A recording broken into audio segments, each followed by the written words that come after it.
इस वीडियो में हम लोग Newton first law of motion के बारे में पढ़ेंगे और इनर्शिया ऑफ मोशन के बारे में पढ़ेंगे। तो पहले हम लोग न्यूटन फर्स्ट लॉ के बारे में समझते हैं। तो Newton first law is also known as inertia law. ऐसा क्यों बोल रहे हैं? इसलिए बोल रहे हैं क्योंकि जो ये लॉ है, जो न्यूटन फर्स्ट लॉ है, एक्चुअल में गैलीलियो ने इसके बारे में पहले ही बता दिया था कि अगर कोई बॉडी रेस्ट में है तो रेस्ट में रहेगा, अगर कोई बॉडी मोशन में है तो मोशन में रहेगा, अनलेस अनटिल उस पर कोई बाहर से कोई फोर्स ना लगे। तो फिर ये न्यूटन फर्स्ट लॉ कैसे हुआ? गैलीलियो अगर बता चुके थे तो फिर न्यूटन ने इसको कैसे डिस्क्राइब किया? तो न्यूटन क्या किए कि उस गैलीलियो को, जो गैलीलियो ने डिफाइन किया था, उसको जो गैलीलियो ने समझाया तो उसको सीक्वेंस में तैयार करके अपने पेपर में न्यूटन ने पब्लिश कर दिया। और उसको एक सीक्वेंस अच्छा तरीका से उसको मॉडरेट करके उसको डेमोन्स्ट्रेट किया और उसको पेपर में पब्लिश कर दिया। ये चीज गैलीलियो नहीं कर पाए थे, तो न्यूटन ने इसको अच्छा से मॉडरेट करके इसको तीनों लॉ को अच्छा से पब्लिश किया। तो बस इसीलिए न्यूटन लॉ ऑफ मोशंस का नाम पड़ गया। एक्चुअल में गैलीलियो का टाइम ही आ चुका था। गैलीलियो इसलिए इसको बोला जाता है लॉज ऑफ इनर्शिया, इसको भी बोलते हैं, और लॉज ऑफ इनर्शिया, इसको लॉ ऑफ इनर्शिया भी बोलते हैं। इसलिए लॉ ऑफ इनर्शिया बोलते हैं क्योंकि गैलीलियो के टाइम पे ही ये आ चुका था। इसको गैलीलियो ने डिस्क्राइब नहीं किया था, इसको बेसिकली पेपर में इसको डिस्क्राइब नहीं किया था। तो न्यूटन फर्स्ट लॉ कहता क्या है? तो इसको पहले समझते हैं, स्टेटमेंट को समझते हैं कि न्यूटन फर्स्ट लॉ क्या आता है। तो न्यूटन फर्स्ट लॉ कहता है कि if any body is in a rest it will remain in rest, or if his body in a motion, that is a uniform motion, it will maintain its condition unless until non external force applied on the body। मतलब कि अगर कोई body rest में है तो वो rest में ही रहेगा, अगर कोई बॉडी मोशन में है, अगर कोई बॉडी रेस्ट में है तो वो रेस्ट में ही रहेगा, अगर कोई बॉडी मोशन में है तो वो मोशन में ही रहेगा, अनलेस अनटिल कोई एक्सटर्नल फोर्स उस पर ना लगे। मान लो ये रेस्ट में था तो ये रेस्ट में रहेगा, अगर ये बाईसाइकिल मोशन में है तो ये मोशन में ही रहेगा, अनलेस अनटिल कोई बाहरी बल इस पर ना लगाया, एक्सटर्नल कोई फोर्स ना लगा जाए। तो इसको थोड़ा इसको स्टेटमेंट को नोट करते हैं। स्टेटमेंट नोट करेंगे कि what is Newton first law. तो according to Newton first law, इसको इस तरह से रखेंगे। Newton first law state that Newton first law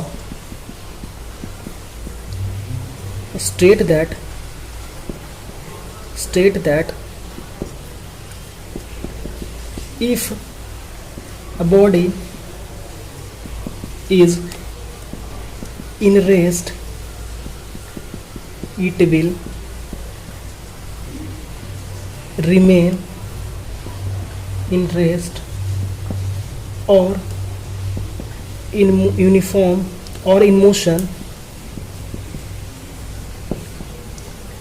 remain in motion unless until no any external force applied on the body।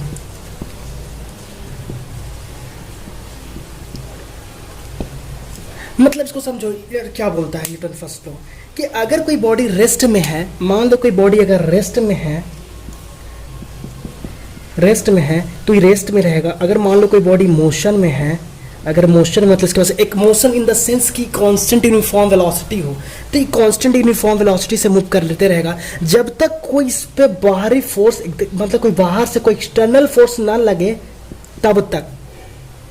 तो इसका एक example किसको समझो इस तरह से कि मान लो एक अगर कोई सरफेस है, अगर यहाँ पे कहीं पे पेज रखा हुआ है तो पेज उसी कंडीशन में रहेगा, वो अपने आप से मूव नहीं करेगा तब तक जब तक कोई बाहर से फोर्स ना लगे। तो मान लो वैक्यूम पे रख दिए तो क्या मूव करेगा? नहीं, तब मूव करेगा जब इस पे एयर लगेगा। तो air is a kind of friction, air is kind of force जो इस पे लग रहा है। तो इससे क्या करे? इस पे फोर्स लगा जिसके कारण क्या करा? मोशन में आ गया, मूव करने लगा। उसी तरह से एक एग्जाम्पल समझो कि मान लो कोई बॉल है, देखते हैं अगर बॉल है, अब मान लो किसी v वेलोसिटी से यूनिफॉर्म कांस्टेंट वेलोसिटी से फेंक दिए तो क्या कंटिन्यूअसली चलते रहेगा? नहीं चलेगा।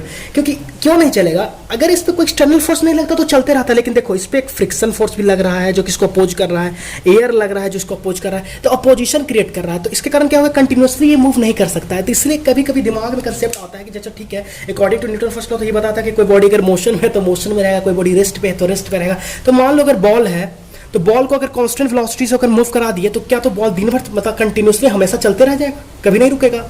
तो ऐसा नहीं होता है मेरे भाई। ऐसा इसलिए नहीं होता है क्योंकि एयर फ्रिक्शन लग रहा है जिसको रोकने का कोशिश कर रहा है, जो फ्रिक्शन सरफेस जो फ्रिक्शन लगा रहा है उसको रोकने का कोशिश कर रहा है। तो यहाँ पे दो एक्सटर्नल फोर्स आ गया, तो एक्सटर्नल फोर्स पे लग रहा है, इसके कारण वो रुक जाएगा। अगर एक्सटर्नल फोर्स उसको हटा दो तो कंटिन्यूसली चलते रहेगा।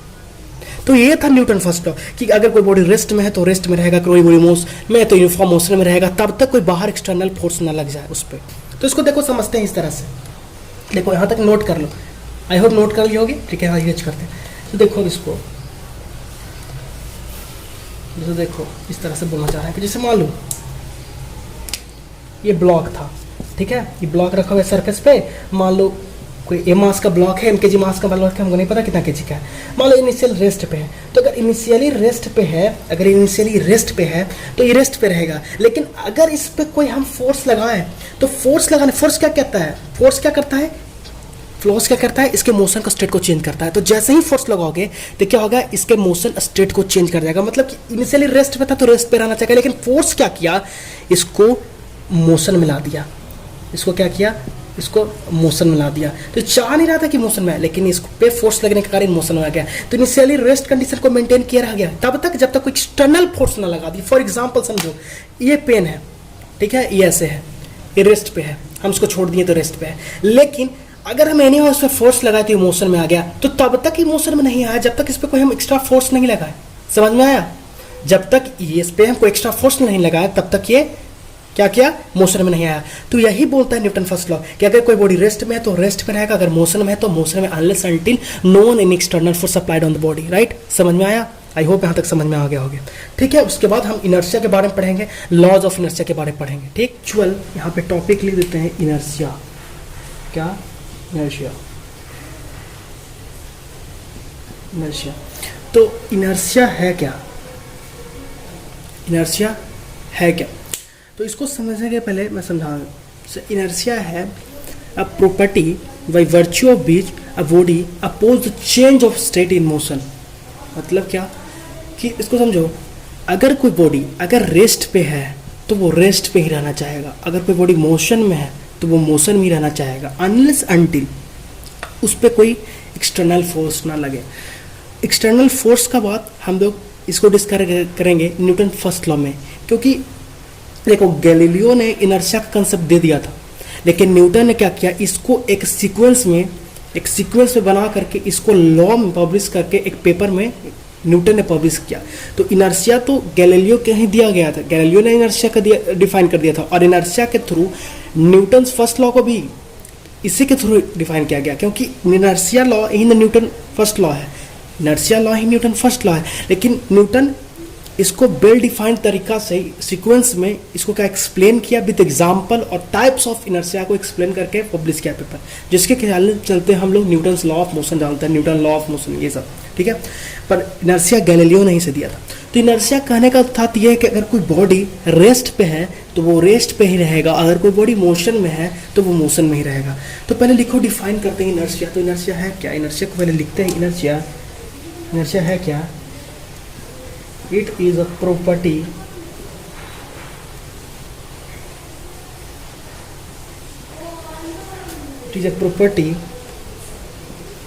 of body by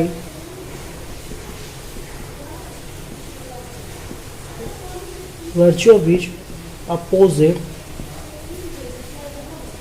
change in state of motion. Right, समझ में? ये क्या हो गया, इसका डेफिनेशन है कि what is inertia, it is a property by the property of body by virtue of which opposes the change of state of motion. State of motion will be underline. ठीक है, state of motion will be underline.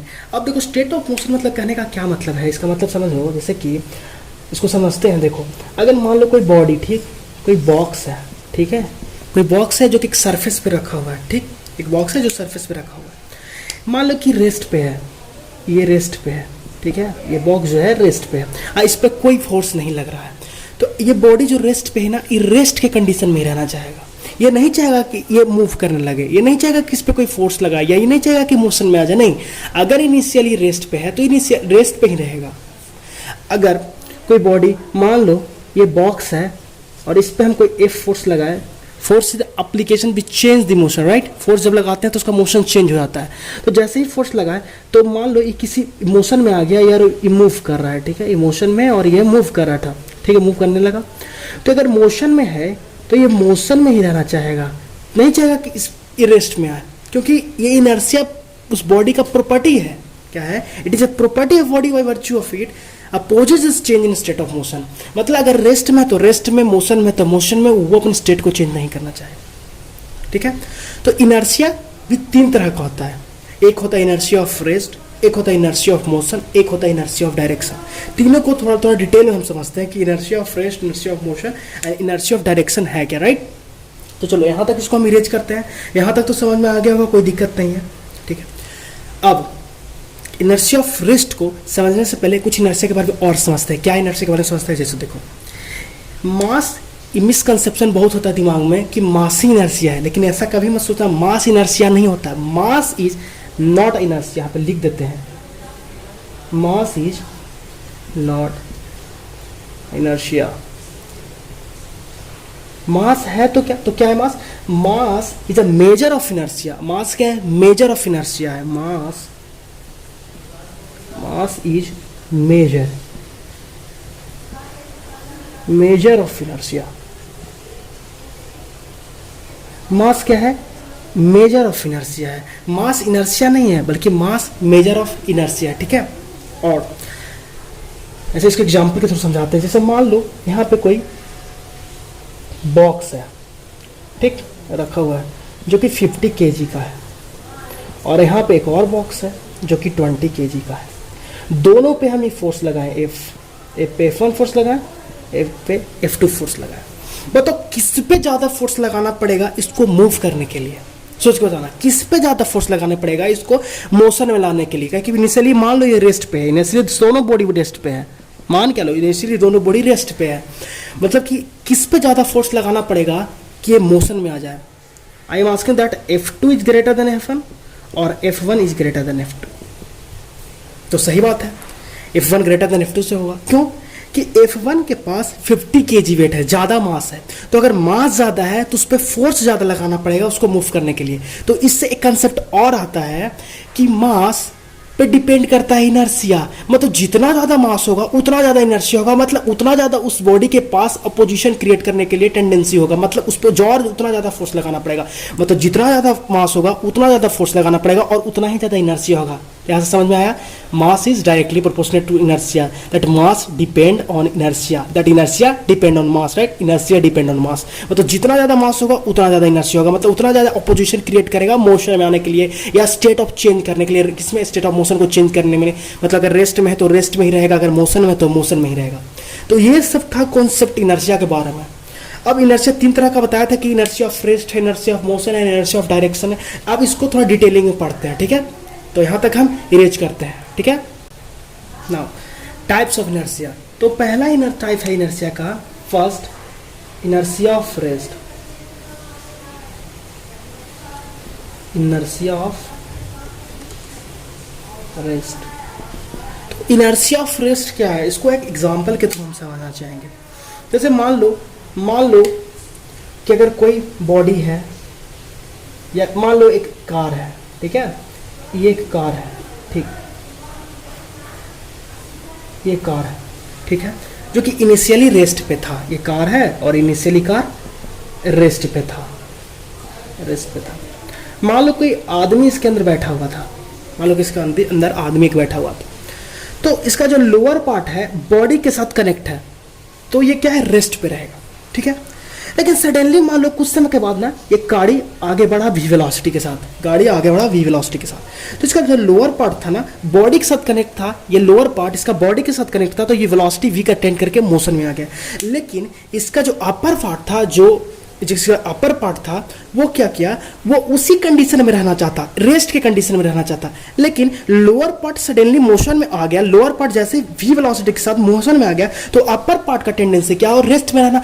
परंतु rest में नहीं रह सकता, क्योंकि जैसे ही वो रेस्ट में रहेगा वो फॉल बैक करेगा, क्योंकि जैसे देखो, अगर गाड़ी चल रही है, स्टार्टिंग गाड़ी रेस्ट में थी तो पूरा लोअर पार्ट ऑफ बॉडी के साथ कनेक्ट था तो भी रेस्ट में था, लेकिन जैसे ही गाड़ी स्टार्ट हुआ तो उसका बॉडी का अपर पार्ट का बॉडी, लोअर बॉडी तो बॉडी के साथ कनेक्ट था तो लोअर पार्ट कनेक्ट था तो मोशन में आ गया, लेकिन अपर पार्ट का टेंडेंसी तो रेस्ट में था। इनर्शिया ऑफ रेस्ट क्या है? इनर्शिया क्या है? It is a property of body by virtue of it do not want to change state of motion. तो अपने मोशन को चेंज, इसके कारण क्या किया? ई फॉल बैकवर्ड,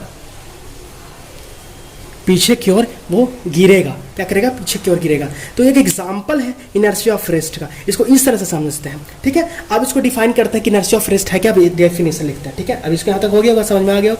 ठीक है, इलस्ट्रेशन में भी ये दिखाया, इलस्ट्रेशन देखो। ठीक है, अब डिफाइन करते हैं inertia of rest. It is a inability of body, it is a inability of body, inability of body by virtue of which opposes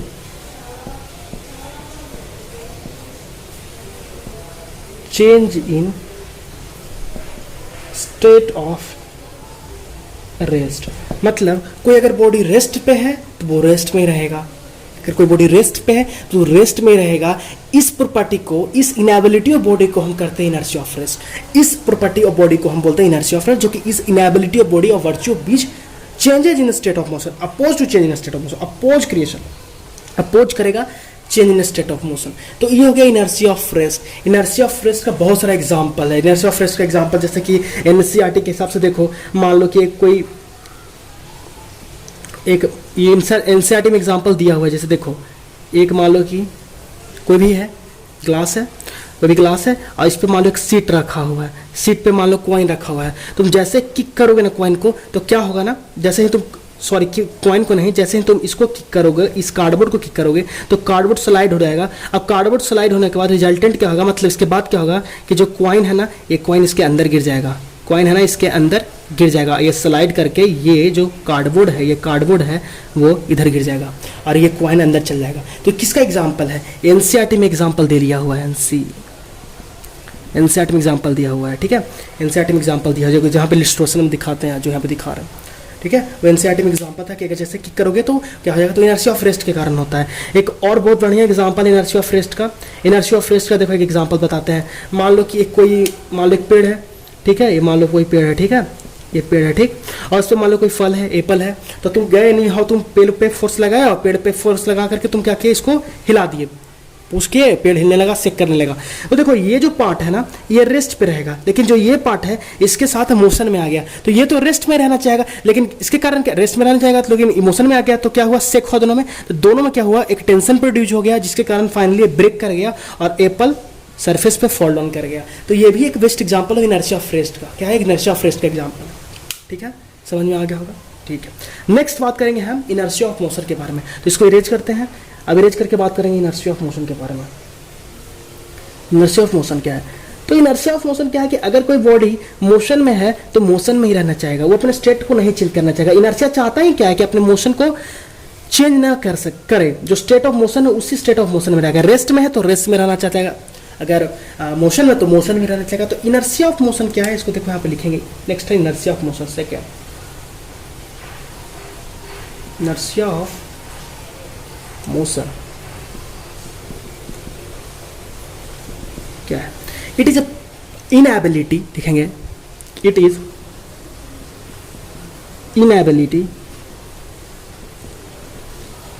inability of body by virtue of which opposes the change in state of motion, देखो inertia of motion is nothing but it is the inability of body by virtue of which opposes the change in state of motion। मतलब अगर कोई चीज, जैसे example के तौर पे मान लो ये साइकिल है, ठीक है, एनी हाउ साइकिल है, ठीक है, रोड पे मूव कर रहा है साइकिल। तो अगर ये मोशन में है मतलब इसके पास कोई वेलोसिटी है तो इसी वेलोसिटी को अटेंड करने हुए रहना चाहेगा। अगर इनिशियली कंडीशन है तो फाइनल भी चाहेगा कि उसके पास यही कंडीशन रहे, स्टेट ऑफ मोशन में कंटेनर मोशन में रहे, रेस्ट में नहीं आना चाहेगा। लेकिन अगर मान लो किसी इस पर कहीं से फोर्स लगा दिए तो स्टॉप हो जाएगा, लेकिन नहीं, अगर मोशन में तो मोशन में ही रहना चाहेगा। समझ गया? तो ये प्रॉपर्टी ऑफ किसका, इनर्शिया ऑफ मोशन के कारण। जैसे इसका एक बहुत अच्छा एग्जांपल है कि मान लो तुम, जैसे कि मान लो एक बस है, ठीक है, कि कोई बस है, इस पे आदमी बैठा हुआ है और बस मान लो किसी v वेलोसिटी से मूव कर रहा है, किसी v वेलोसिटी से बस मूव कर रहा है, और ठीक है सडनली देखे कि यहाँ पे कोई कुछ गिरा हुआ था, यहाँ पे मान लो कोई बंदा था खड़ा था यहाँ पे, और ये बस देखा सडनली यहाँ पे पार कर रहा है, क्या क्या सडनली ब्रेक मारा। तो ये पूरा बॉडी इसका क्या था, लोअर पार्ट बॉडी इसके साथ कनेक्ट था तो मोशन में था, अपर पार्ट बॉडी भी मोशन में था।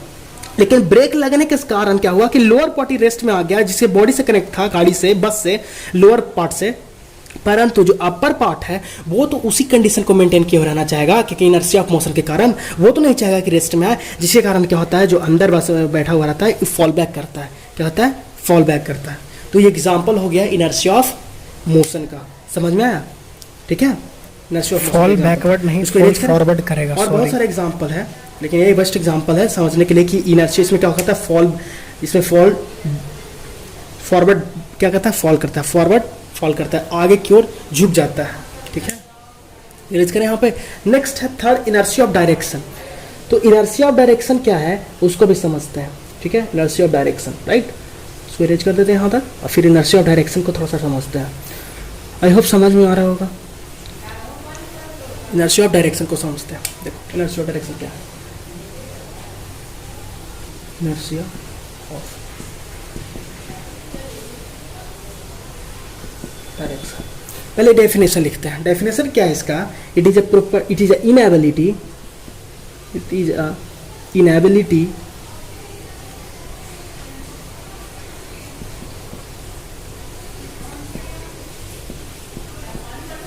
it is an inability of body by virtue of which opposes change in state of direction। Of direction क्या पुश करता है, डायरेक्शन को चेंज नहीं करना चाहता है। मतलब जैसे एग्जांपल के तौर पे सिंपल हम समझना चाहेंगे, जैसे मान लो कोई कर्वलिनियर, ये कोई कर्वलिनियर ट्रैक है, ठीक है, कर्वलिनियर ट्रैक है, और मान लो कोई गाड़ी है यहाँ पे, ठीक है, कोई गाड़ी है, ये गाड़ी है, मान लो कोई गाड़ी, और क्या हुआ कि ये मूव किया। तो जैसे देखो, अगर जो पार्ट है बॉडी का, जो बॉडी से कनेक्ट है, तो वो तो बॉडी के साथ कनेक्ट, वो चाहेगा कि उसी डायरेक्शन में वो जाए। जैसे मान लो गाड़ी है, इनिशियली गाड़ी इस डायरेक्शन में चल रहा था, तो ये बॉडी है इसी डायरेक्शन में चलना चाहेगा, लेकिन बॉडी क्या मूव कर रहा है, देखो इधर आएगा तो ये बॉडी एक्चुअल में इधर जा रहा है, कार इधर जा रहा है, लेकिन बॉडी अपने इनिशियल डायरेक्शन को मेंटेन किए रहना चाहता है। इसलिए जो लोअर पार्ट ऑफ बॉडी है क्या होता है, हमारा लोअर पार्ट शिफ्ट करता है इधर, तो हमारा डायरेक्शन एक्चुअली मेंटेन किए हुए रहना चाहता है इधर, क्योंकि बॉडी चाहता है कि इधर चले, क्योंकि इनिशियल इधर चल रहा था, लेकिन जब कर्वलिनियर रोड है तो कर्व करेगा तो गाड़ी तो इधर मुड़ेगा, तो गाड़ी चाहेगा कि तो बॉडी के साथ इधर मुड़ जाए, बॉडी को इधर ले जाए, लेकिन बॉडी चाहेगा कि उसी डायरेक्शन में मेंटेन रहा। इसी का एग्जाम्पल होता है, अभी दिखा रहे हैं इलस्ट्रेशन में। जैसे देखो यहाँ पे इलस्ट्रेशन में है कि जो अगर व्हील है, गाड़ी का व्हील है, और मान लो कोई बाइक है, बेसिक व्हीकल है, और यहाँ पे मान लो कि मड है, तो अगर मड है यहाँ पे तो गाड़ी जो व्हील है वो मूव करता है, तो मड भी देखना टेंजेंशियली बाहर निकलेगा, मतलब उसी लाइन में मूव करेगा, उसी लाइन में मड निकलेगा जिस लाइन में गाड़ी का व्हील का मूव कर रहा है, तो इस तरह से टेंजेंशियली बाहर निकलेगा मड। तो ये भी एक बेस्ट एग्जांपल होता है किसका, इनर्शिया ऑफ डायरेक्शन का। समझना, इनर्शिया ऑफ डायरेक्शन। तो ये था इनर्शिया ऑफ डायरेक्शन, और ये था 3 inertia of law. Inertia of law क्या होता है, इनर्शिया क्या है, और टाइप्स ऑफ इनर्शिया, इसके बारे में हम डिस्कस कर चुके हैं। अब डिस्कस करेंगे हम टाइप, पहले डिस्कस करेंगे इक्विलिब्रियम के बारे में, उसके बाद टाइप्स ऑफ इक्विलिब्रियम के बारे में डिस्कस करेंगे। ये था तुम्हारे यहाँ तक इनर्शिया कंप्लीट हुआ। अब थोड़ा इसको एग्जांपल के साथ थोड़ा सा और एनसीईआरटी में पढ़ना, इसमें डिटेल में जो भी हो सकता है इनर्शिया मैंने समझा दिया बेस्ट एग्जांपल के साथ, और इसको तुम एनसीईआरटी में पढ़ो और अच्छा से समझ में आएगा। बेसिकली समझ, इनर्शिया कुछ नहीं, इनर्शिया बॉडी का प्रॉपर्टी, खुद बॉडी का प्रॉपर्टी है कि वो क्या चाहता है कि वो अपने स्टेट को चेंज ना करे। फिर से रिवाइज कर रहे हैं कि अपना स्टेट को चेंज नहीं करना चाहता है। कि अगर कोई रेस्ट में, जैसे कि एग्जांपल पे मान लो ये अगर रेस्ट पे है तो रेस्ट पे ही रहेगा, ये कभी मोशन में खुद से नहीं आना चाहेगा, ये चाहेगा कि इसी कंडीशन में मेंटेन है। अगर ये मान लो मोशन में अगर मूव कर रहा है तो चाहेगा कि मोशन में रहेगा, कभी रेस्ट में आना नहीं चाहेगा। ये क्या होता है, इनर्शिया का प्रॉपर्टी है। एक चीज़ और, मास इनर्शिया नहीं होता है, mass is the measure of inertia, important point है। इनर्शिया, यहाँ पे एक चीज़ और याद रखना, inertia is directly proportion to mass, ये भी याद रखना। इनर्शिया मास के डायरेक्टली प्रोपोर्शन होता है। अगर मास बढ़ेगा तो इनर्शिया भी बढ़ेगा, अगर मास घटेगा तो इनर्शिया भी घटेगा। मास के साथ इनर्शिया बढ़ेगा घटेगा, ठीक है। जैसे जैसे मास बढ़ेगा उसी से इनर्शिया बढ़ेगा, जैसे जैसे मास घटेगा उसी से इनर्शिया घटेगा। इसलिए तो मास मेजर ऑफ इनर्शिया, इसलिए तो मास मेजर ऑफ इनर्शिया है। मास क्या करता है, इनर्शिया को मेजर करता है, ठीक है। ठीक है, यहाँ तक हो गया होगा। चलो अब नेक्स्ट हम इक्विलिब्रियम के बाद में बात करेंगे कि इक्विलिब्रियम क्या होता है, टाइप्स ऑफ इक्विलिब्रियम क्या है, ठीक है। तो इसमें यहाँ तक देखो, समझो, बार बार देखो, रिवाइज करो, समझ में आ जाएगा, ठीक है। नेक्स्ट डिस्कस करते हैं इक्विलिब्रियम के बारे में।